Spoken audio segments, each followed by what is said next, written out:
한국과 미국, 일본이 4차 핵실험을 강행한 북한에 상응하는 대가를 가하기 위한 전선에 중국의 동참을 강력히 밀어붙이고 있습니다. 네, 북한의 원유 공급을 제한하거나 통치 자금을 옥죄는 금융 제재를 하기 위해서는 중국의 참여가 무엇보다 중요하기 때문입니다. 박진형 기자입니다.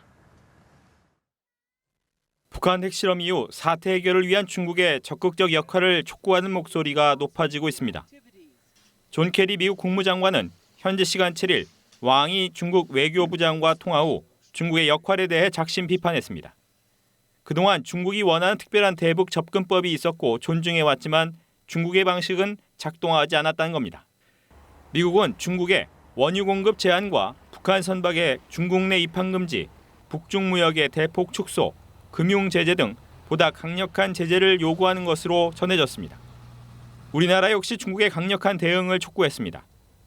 윤병세 외교부 장관은 왕이 외교부장과 통화해서 안보리에서 강력한 내용의 결의가 신속히 채택되도록 한국과 중국이 긴밀히 협력해 나가자며 안보리 상임 이사국으로 거부권을 가진 중국의 적극적인 협조를 요청했습니다. 일본의 기시다 후미오 외무장관도 북한 4차 핵실험 대응을 위해 왕이 외교부장과 전화회담을 조율 중입니다. 3국의 압박에도 중국이 강력한 제재를 실행할지는 불투명합니다. 북중 관계가 예전 같지는 않지만 미일의 중국 포위 전략에 맞서 완충지대로 의미가 있는 북한을 포기하기는 쉽지 않기 때문입니다. 중국은 북한의 비핵화 복귀를 촉구하면서도 다른 나라의 냉정한 행동을 강조하고 있는 상황.